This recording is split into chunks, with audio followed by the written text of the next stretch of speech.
IPLৰ দুই সফলতম দলৰ মাজত এই খেলখন অনুষ্ঠিত হৈছিল আৰু এই মেচ আৰম্ভণিৰ পূৰ্বেই জানিব পৰা গৈছিল যে এই মেচত বহুত ৰোমাঞ্চ দেখিবলৈ পোৱা যাব, কিন্তু আৰম্ভণিতেই মুম্বাই ইণ্ডিয়ানছৰ বেটিং কোলেপছ কৰিছিলে।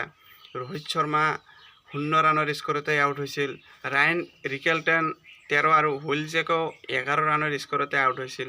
ইয়াৰ পৰাই অনুমান হৈছিল যে চেন্নাইৰ এই পিটছত ইমান এটা ডাঙৰ স্কৰ নহ'ব আৰু চেন্নাইৰ এই পিটছত 160 বা 170 ৰান কৰিলে জয়ৰ কাৰণে যথেষ্ট।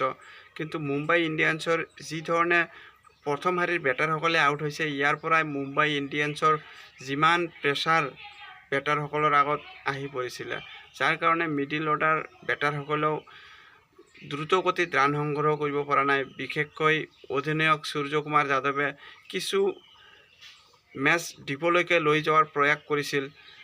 দল যি চিচুৱেশ্যনত ফাঁচি আছিলে, সেই চিচুৱেশ্যনৰ পৰা কিছু ওলাই লৈ যোৱাৰ প্ৰয়াস কৰিছিল যদিও, কিন্তু সূৰ্যকুমাৰ যাদৱেও অৱশেষত 29 ৰানৰ স্কৰত আউট হৈছিল। কিন্তু সূৰ্যকুমাৰ যাদৱক আজি ডিফাৰেণ্ট ৰোলত খেলা দেখা গ'ল। প্ৰয়োজন সাপেক্ষে 26টা বলত 29 ৰানৰ বৰঙণি আগবঢ়াইছিল। ইয়াৰ মূলতে কোনোমতে 100 ৰান পাৰ কৰিব পাৰিছিলে মুম্বাই ইণ্ডিয়ানছে, নহ'লে যি ধৰণে প্ৰথম শাৰীৰ বেটাৰসকলে আউট হৈছিল। ইয়াৰ পিছত ক্ৰেডিট দিব লাগিব যে শিৱম ডুবে আহি মুম্বাই ইণ্ডিয়ানছক ভাল এটা ফিনিচিং দিছিলে আৰু কেৱল মাত্ৰ 13টা বলৰ সন্মুখীন কৰি 28 ৰানত অপৰাজিত হৈছিল। আৰু ডুবেৰ এই ইনিংছৰ সুবাদতেই মুম্বাই ইণ্ডিয়ানছে 155 ৰান সংগ্ৰহ কৰিব পাৰিছিল আৰু 157 ৰানৰ এটা ফাইটিং টোটেল বান্ধি দিব পাৰিছিলে চেন্নাইৰ এই পিটছত। যদিও বা পিটছ অনুযায়ী এই স্কৰ এটা সন্মানগত স্কৰ আছিল যদিও জয়ৰ কাৰণে ইমান এটা ভাল স্কৰ নাছিলে আৰু সেয়াই হৈছিলে চেন্নাই ছুপাৰ কিংছে যেতিয়া এই লক্ষ্য আগত লৈ বেটিং কৰিব আহিছিল। ৰাহুল ত্ৰিপাঠীক কম সময়তে হেৰুৱাইছিল যদিও ৰাচিন ৰবীন্দ্ৰ আৰু ঋতুৰাজ গাইকোৱাডে দুয়ো মিলি এফালৰ পৰা যি ধৰণে দলৰ স্কৰ আগুৱাই লৈ গৈছিল, ইয়াতেই চেন্নাই দলৰ জয় নিশ্চিত হৈ গৈছিল।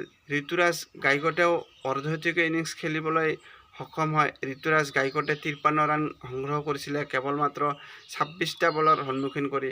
আৰু আনফালে ৰাচিন ৰবীন্দ্ৰই এটা মূৰ একেবাৰে লাগি ধৰি আছিলে আৰু 45টা বলৰ সন্মুখীন কৰি 65 ৰানৰ এটা মেচ উইনিং ইনিংছ খেলিহে উভতি আহিছিলে ৰাচিন ৰবীন্দ্ৰই, যাৰ কাৰণে চেন্নাই দলে 4 উইকেটৰ ব্যৱধানত জয়লাভ কৰিবলৈ সক্ষম হৈছিলে।